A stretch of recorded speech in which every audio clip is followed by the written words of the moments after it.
daawadayaal warkii hore warsoo dhaaf ciidamada booliska Soomaaliyeed ayaa soo bandhigay markaasi Ashraf Cali oo indhaweydba aan warbixintiisa ka hadlanay in lagu eedeeyay ama lagu helay falal guracan oo kamid ah falal markaasi diinta Islaamka iyo sidoo kale dhaqanka Soomaaliyeed ka hor imanaya.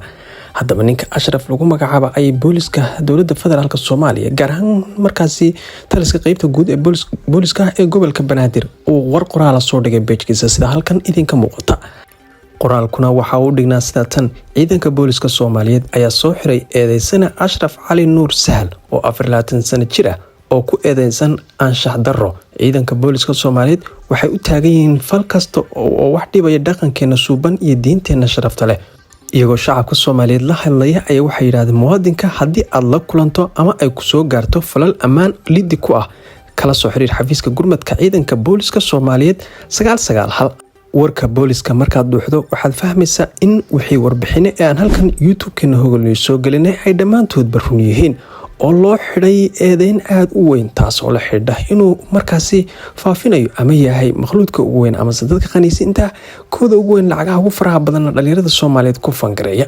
haddaba xogtan hore ayaan idin wadaagnay booliska Soomaaliyeed gaar ahaan maxkamadaha waaweyn ee magaalada Muqdisho ka dhisan ayaa waxa laga yaabaa in maalmaha soo socda markaasi la soo istaajiyo.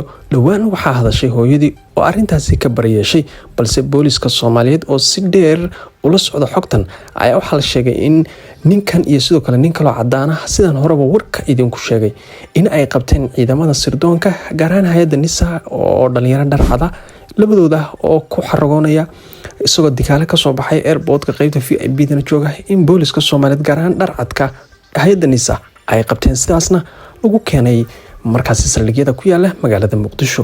hor ayaan idinku sheegay Muqdisho inay tahay bahla galeen oo dhalinyarada Soomaaliyeed lagu fangareynay lacag aad u fara badan si ay dhaqankooda Islaamka iyo sidoo kale kooda Soomaaliyeedba ay u lumiyaan. meesha laga shakisan yahay ee laga hago markaasi Ashraf waa goobta lagu magacaabo Xalane. haddaba dadyo kala duwan oo Soomaaliyeed ayaa marar kala duwan ka hadlay goobtan Xalane meesha ay tahay iyo sidoo kale dhibaatada weyn ee ka jirta. muuqaaladan bal ila daawada. halkan waa Xalane Soomaalida ma xukunto mana degana ajnabi ayaa degan. inna lillahi wa inna ilayhi raaji'uun. waa dal ku dhex yaala. inna lillahi wa inna ilayhi raaji'uun. waa dal ku dhex yaala waxa jiraan waa Xalane.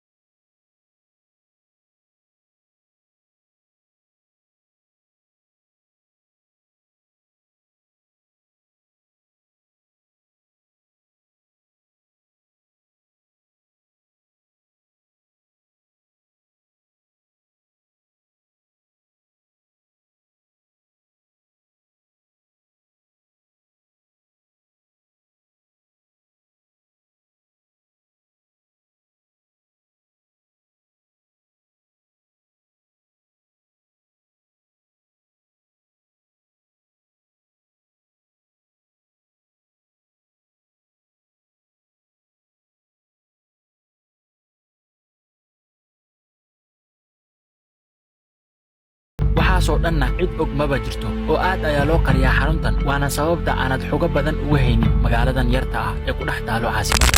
wax badan ayaad ka fahamteen ayaan jecelahay goobta lagu magacaabo Xalane oo ah meel aad iyo aad u halis badan. wixii xog ee ka soo kordha ninkan dhalinyarada ah ee isu bedelay dadka laga roonayaasha halkan dib u soo gelin doona muuqaalkana si shirkareesi dhalinyarada Soomaaliyeed kale barnaamijkan u gaadho.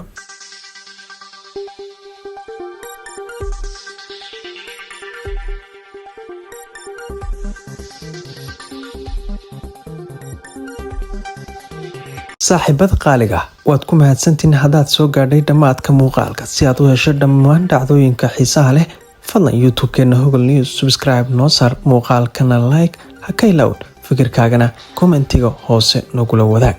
Hogol News baahiyaha bulshada.